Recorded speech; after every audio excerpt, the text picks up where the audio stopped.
सबको पैसे की इंपॉर्टेंस तो पता है। क्या आप में से कोई भी है जो डेली उठ करके सुबह अपने पैसे को आग लगाता है? कोई नहीं है। पैसे की वैल्यू हमको पता है।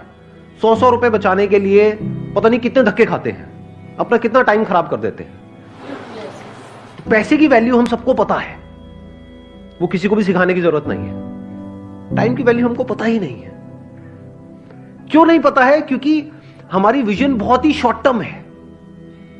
अगर विजन लॉन्ग टर्म हो जाए तो हम समझ सकते हैं कि एक्चुअल में हमारे लिए टाइम की क्या वैल्यू है। जैसे आज अगर आप स्टूडेंट हो, मान लो पढ़ाई कर रहे हो, तो आज एक्चुअल में अभी इस स्टेज में आपके लिए टाइम की क्या वैल्यू है? कुछ भी नहीं है। अगर टाइम वेस्ट करते भी हो तो क्या हो जाएगा? अगर फाइनेंशियली देखा जाए तो क्या लॉस हो रहा है आपको अगर आप अपना टाइम खराब करते हो? तो ज्यादा से ज्यादा एग्जाम में नंबर कम आ जाएंगे, बस खत्म। अगर मैं अगले 1-2 साल, 3 साल या 4 साल तक की बात करूं तो इससे ज्यादा तो कुछ भी नहीं चला जाएगा ना हमारा। लेकिन अगर इसी विजन को हम लॉन्ग टर्म कर दें कि आज जो आप टाइम खराब कर रहे हो उसकी वजह से अगले 10 साल में या 20 साल में आपको कितने का नुकसान होने वाला है। 10 साल बाद आप में से कितने लोग हैं जो फाइनेंशियली अच्छा पैसा कमाना चाहते हैं? सारे ही चाहते हैं। अच्छे पैसे की डेफिनेशन क्या है आज के टाइम में? क्या 5,000 रुपए महीना अच्छा पैसा है? लाख रुपए महीना, चलो मान लेते हैं, इसी को हम एक बेंचमार्क पकड़ लेते हैं। कितने हैं आप में से जो अगले 10 साल बाद लाख रुपए महीने का कमाना चाहते हैं और उनको अंदर से लगता है कि वो कमा सकते हैं? कितने हैं जो ये कहते हैं कि अगले 10 साल बाद अगर मैं महीने का 50,000 रुपए भी कमा रहा होऊंगा तो बहुत है?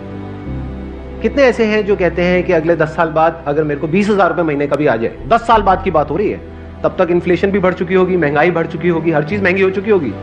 अब कितने हैं जो कहते हैं कि अगले 10 साल बाद अगर मेरे को 20,000 रुपए महीने का भी आ जाए तो बहुत है? कोई नहीं चाहता। सब अंदर से क्या चाहते हैं कि लाख रुपए महीने का है। बट कड़वा सच क्या है? बेस्ड अपॉन स्टैटिस्टिक्स कि हमें पता है कि कितने लोग कितना कमाते हैं, उसके बेस पे अगर हम एक सेग्रीगेशन करें कि इंडिया में कितने लोग हैं, किस किस तरह के हैं और कितना कितना कमाते हैं, कैसे कमाते हैं, तो एक रियलिटी क्या है यहां पर? अभी 90% लोगों ने अपने हाथ उठाए कि हम 1 लाख या उससे ज्यादा कमाना चाहते हैं और कमा सकते हैं, हम डिजर्व करते हैं। बट क्या एक्चुअल में 90% लोग 10 साल बाद लाख रुपए महीने का कमा रहे होंगे? रियलिटी क्या है कि यहां पर जितने लोग बैठे हैं उसमें से 90% ने अपने हाथ ऊपर करे थे कि वो 1 लाख रुपए कमा रहे होंगे। रियलिटी क्या है?